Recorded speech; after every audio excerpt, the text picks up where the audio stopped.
सज्जनों, आज मैं हिंदी व्याकरण के अंतर्गत आने वाला अलंकार के बारे में बताने जा रहा हूं, जो कि मैंने पिछले वीडियो में भी बताया था। तो मैं बता रहा था शब्दालंकार।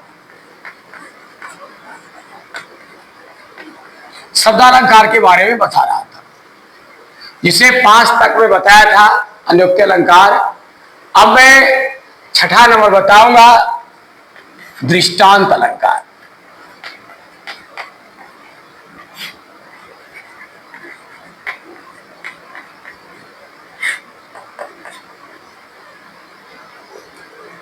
दृष्टांत का अर्थ होता है उदाहरण।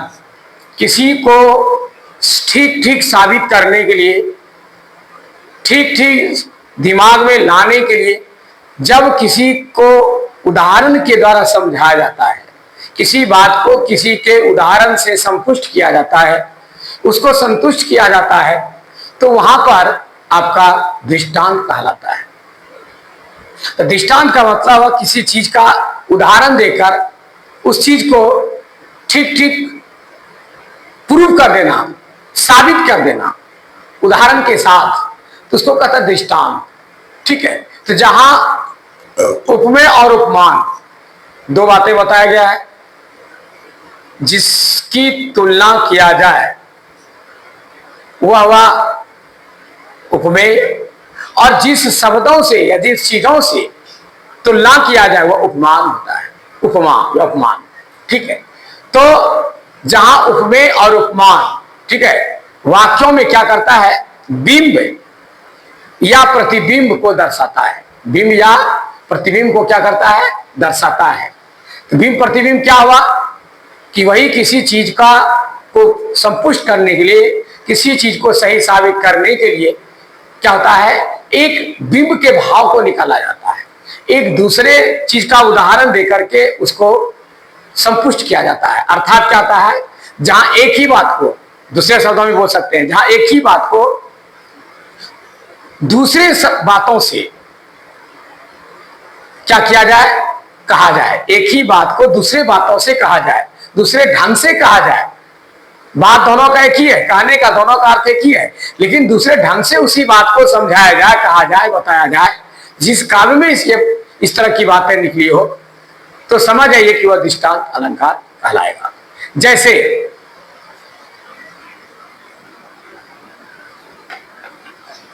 कटही पई कदरी, कटही पई कदरी। कटही पई कदरी का मतलब क्या हुआ कि ये काटने पर, पैर पर, कदरी में होता है केला, क्या होता है, फरई।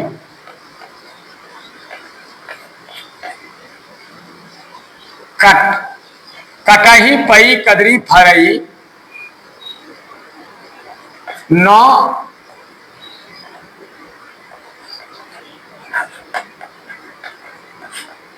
नौ सिंचत को उपाय। कहने मतलब क्या हुआ कि आप इसको, या ऐसा कीजिए, कोटि जतन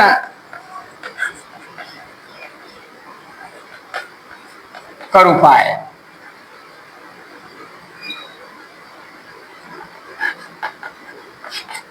कोटि जतन कर सींच, कहा करोड़ों आप जतन करें, करोड़ों ढंग से उसको सींचें, सेवा करें, बर्दाश्त करें, लेकिन केला काटने पर ही फलता है। कहने मतलब क्या हुआ, केला, जब केला का जो पौधा है वह जब केला दे दिया है, तो जब तक उसको काटेंगे नहीं तो फिर दूसरा केला उसमें, बगल से दूसरा केला होने का संभावना नहीं, केला फलेगा ही नहीं, बिना काटे नहीं होता है।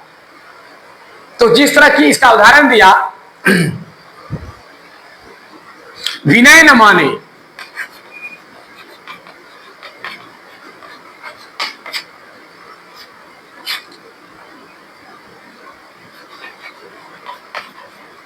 खगेशा, बिना न माने, विनय न माने, माने खगेश सुनो, कहे खगेश सुनो, विनय न माने का विनम्रता से वह नहीं मानता है, ठीक है ना। डांट ही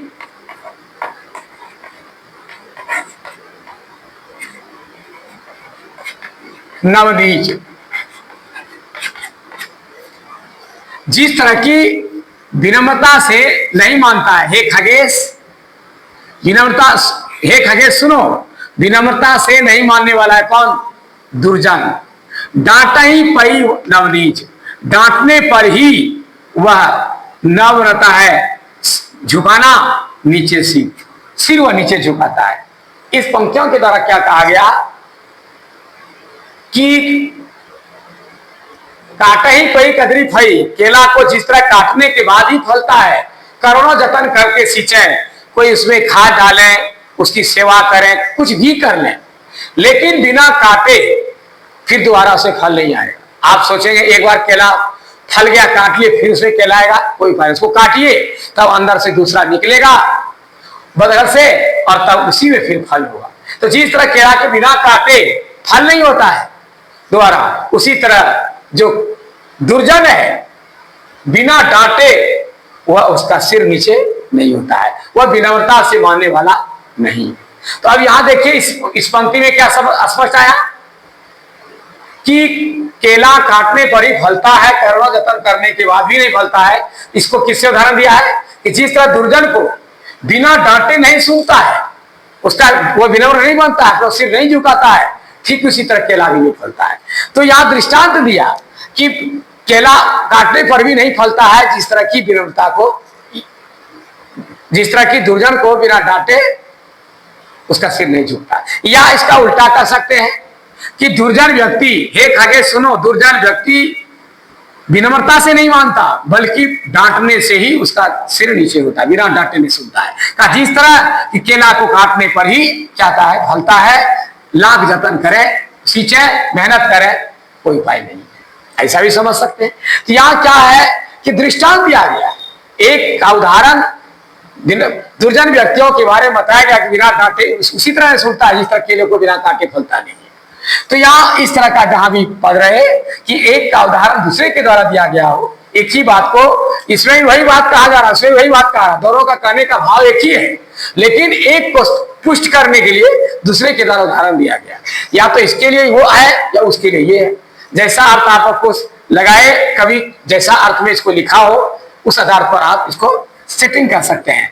यानी इसके लिए ये उदाहरण हुआ, इसके लिए ये उदाहरण हुआ, इसलिए जहां इस तरह उदाहरण देकर के किसी को कंपुष्ट किया जाए, किसी को संतुष्ट किया जाए, तो वहां क्या आता है? दृष्टांत अलंकार होता है। अब ये 7 नंबर में क्या है? अपहनुति, अपहनुति और हर संयुक्त तर्सेगा, अपहनुति अलंकार।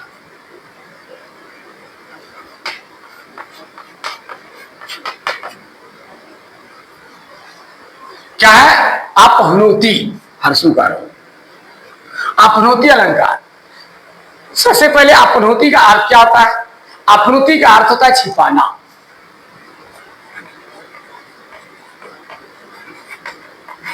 अपहनुति का अर्थ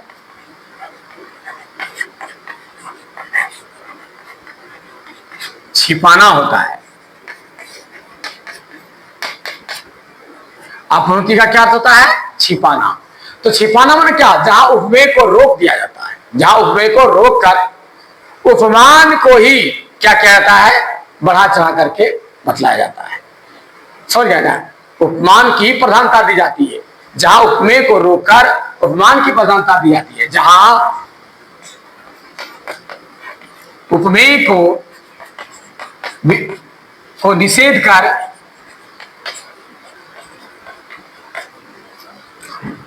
उपमान की प्रधानता दी जाती है, की प्रधानता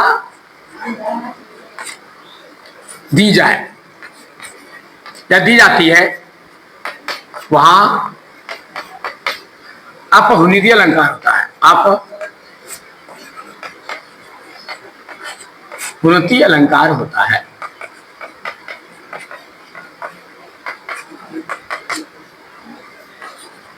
अब उदाहरण के द्वारा समझें कि अपनुति अलंकार है क्या, किस तरह होता है।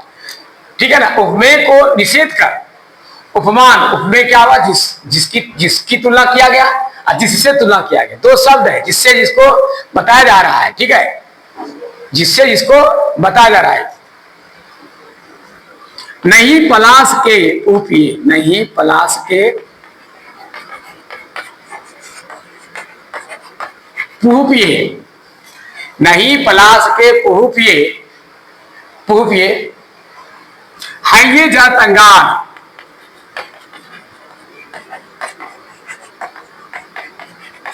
इसका मतलब क्या हुआ कि कहीं पलाश के फूल दूर से दिखाई दे रहे हैं। ठीक है ना, वो हकीकत में पलाश का ही फूल है, लेकिन दूर से जब हम देख रहे हैं तो दूर से देखने के बाद क्या लग रहा है कि ये जरत अंगार, कोई आग जल रहा है। आग भी उसी तरह लाल होता है। जब पलाश के फूल पेड़ में आते हैं तो सभी पत्तियां झड़ जाती है, पलाश के फूल दिखाई देते हैं। तो पलाश के फूल जब दूर से दिखाई देते हैं तो यहां से लगता है कि वो क्या है, आग जल रहा। तो अब देखिए, एक को रोका गया, नहीं पलाश के पुहुपिए, पलाश का ही फूल है लेकिन उसको छिपा लिया। का ये पलाश के फूल नहीं है बल्कि ये जलती हुई आग है। ठीक है, अब इसको क्या क्या जलती हुई आग बता दिया, ये पलाश का फूल नहीं है, निषेध कर दिया, इसको खत्म कर दिया। तो जहां पर इस तरह से रहे कि नहीं पलाश के पुहुपिए ये जरत अंगार, यदि और ओरिजिनल चीज को जला करके उसको दूसरे अर्थ में ले लिया जाए, ठीक है ना, एक को छिपा करके दूसरा अर्थ दे दिया जाए उसका, तो इस तरह का जहां जिस काव्य में रहे वहां क्या होता है, अपहुति अलंकार होता है। ठीक है, अब आइए आगे चलते हैं।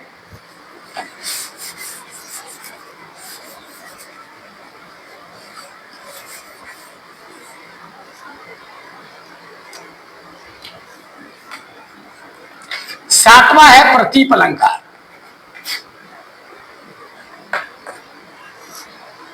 प्रतीप का अर्थ होता है उल्टा।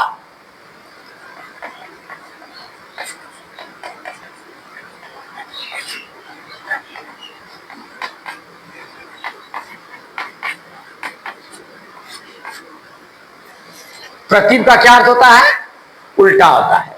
इसमें उपमान को क्या करते हैं, उपमेय बना दिया जाता है। इसमें क्या होता है,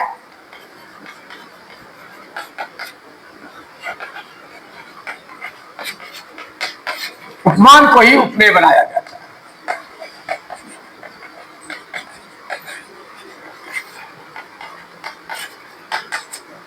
इसमें उपमान को ही उपमेय बना दिया जाता है। समझ, जो प्रसिद्ध उपमान है, जो प्रसिद्ध उपमान है, जिसकी चर्चा दूर दूर तक है, उपमान को ही क्या कहा जाता है, उपमेय बना दिया जाता है। अब कैसे, उदाहरण के लिए इसको समझिए।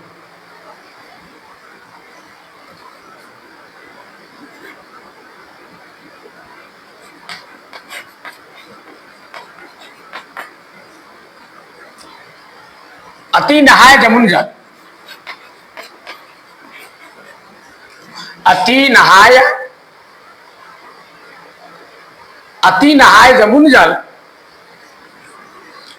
जो शरीर श्याम रंग।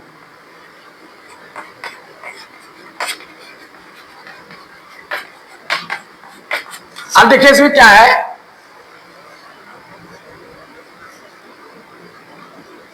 जमुना जल जो नहाया जाता है, ठीक है ना, तो जमुना के जल को जो नहाता है तो शरीर श्याम रंग, यानी जमुना का जल का जो रंग है कैसा है, श्याम रंग का है, श्यामले रंग का है। कैसा शरीर श्याम बनता है, भगवान श्री कृष्ण का जैसा शरीर है श्यामले रंग का, उसी तरह का जमुना का जल है।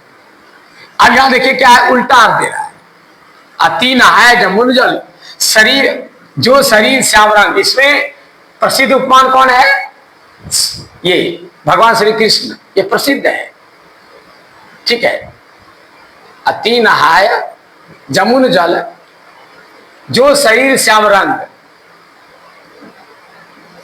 का, जमुना का जो जल है जिसमें नहाया जाता है का अति मतलब बहुत ही श्यामले रंग का। कैसा श्यामला रंग का है, शरीर श्याम रंग, जैसा कि भगवान श्री कृष्ण का शरीर श्यामला है। अब ये शरीर जो श्यामला है इसी को क्या क्या, इसी के तरह जमुना का जल है। अब उल्टा कर दिया यहाँ, देखिए क्या है, मैंने क्या कहा, प्रतिगुण उल्टा। उल्टा क्या है यहाँ कि जिस तरह भगवान श्री कृष्ण के शरीर का रंग श्यामला है, उसी तरह जमुना जल में जमुना का जल भी है। अब उल्टा यहां दे दिया, ठीक है। जो शरीर श्याम रंग, शरीर श्याम का रंग अर्थात श्री कृष्ण का रंग, या रामचंद्र का भी उदाहरण ले सकते हैं। जिस तरह रामचंद्र का शरीर का रंग श्यामला है, श्री कृष्ण का रंग श्यामला है, उसी तरह जमुना नदी का भी जल श्यामला है, ठीक है। तो अब देखिए जमुना जल के तरह इसका उदाहरण होना चाहिए, लेकिन यहां उल्टा दे दिया उदाहरण कि शरीर श्यामला रंग जिस तरह भगवान श्री कृष्ण का है या रामचंद्र का है, उसी तरह इसका भी जल क्या है, इसका भी जल क्या है, श्यामला है। तो यहां पर उल्टा क्या दे रहा है, अर्थ दे रहा है। उल्टा प्रतीक का अर्थ होता है उल्टा, या उल्टा उपमान को ही उपमेय मान रहा है। इससे मैंने उदाहरण दिया, लेकिन इसी को क्या माना, श्रेष्ठ मान रहा है, क्योंकि यह क्या है, उपमान प्रसिद्ध है। ये प्रसिद्ध उपमान को ही उपमेय माना है, ठीक है ना। इसी को उपमेय दिया, बना दिया है और इससे तुलना किया गया, ठीक है। तो यहां पर क्या है, जिसमें उपमान को ही उपमेय का उपमेय बना दिया जाता है। उपमान किसको, जिससे उपमा किया जाता है, ठीक है। तो उपमा किया गया, श्यामले रंग शरीर से उपमा दिया गया है, लेकिन इसी को उपमेय बना दिया गया, ठीक है। और अति नहाय जमुना जल, जमुना जल का जैसा श्यामला रंग, यानी दोनों को एक जैसा बताया, दोनों का कलर एक है, श्यामला रंग इसका भी है, इसका भी है। लेकिन जिस तरह की श्यामले का, इसका श्याम का रंग शरीर, ये जिस तरह भगवान श्री कृष्ण या रामचंद्र का शरीर श्यामला है, उस तरह जमुना नदी का जल भी श्यामला है, ठीक है। तो इस तरह का जहां रहे वह प्रतीक अलंकार होता है। तो प्यारे बच्चों, मैं इसमें थोड़ा सा यही थोड़ी जानकारी दी, आगे अगले वीडियो में, तब तक के लिए मुझे इजाजत दीजिए, धन्यवाद।